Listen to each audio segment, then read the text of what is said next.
రాయాలన్నట్టయితే ఈ మధ్యలో హెచ్ పెట్టాలని ఇష్టం. ఘా ఉంది, జిహెచ్ఏ మధ్యలో పెట్టి రాయాలని చెప్పాను. ఇందులో ఒత్తులు గుడింతాలు నేర్పుతున్నాం. అయిపోయిన తర్వాత మళ్ళీ అందులో ప్రొనౌన్సియేషన్, అందులో స్పెల్లింగ్, అందులో వాటి ఈ మూడు వచ్చింది. ముందు సరళ పదాలు, ఒత్తు పదాలు, తర్వాత ఒత్తులు.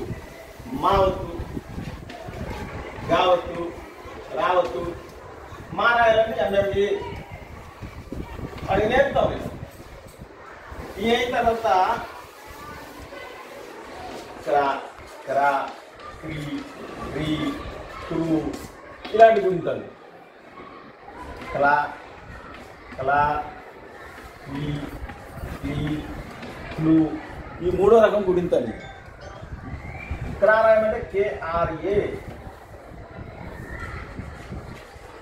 కేఆర్ఏఏ, కై, ట్రై కదా, క్రీ, క్రీ, కేఆర్ఐ, కేఆర్ఈ, కేఆర్యు, అలాగే క్లా, కేఎల్ఏ, కేఎల్ఏఏ ఈ గుణితాలు వస్తాయి. మూడు రకాల గుణితాలు నేర్పుతున్నాం. భద్రాచలము రాయాల, బిఆర్ఏ డ్రాన్ రావాలి కదా అడికి. ఆ రకంగా స్టెప్ బై స్టెప్ నేర్చుకుంటూ వచ్చేసాం.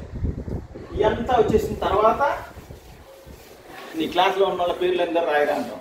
ఇప్పుడు రాష్ట్రానికి పేరు లక్ష్మి ఉంది, సీత ఉంది,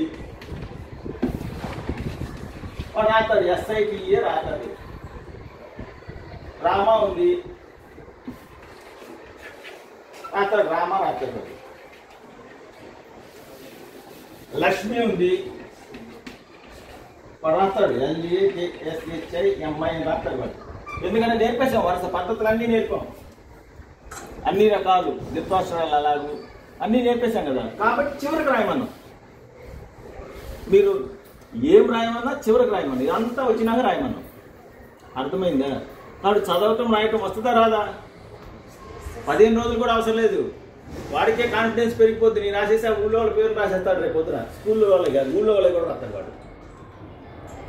రోమన్ ఇంగ్లీషే కదా, గ్రామర్ రాదు కాదు. ఇప్పుడు అర్థమైందండి? ఓకే, ఇంకేమైనా డౌట్ ఉంటే చెప్పండి.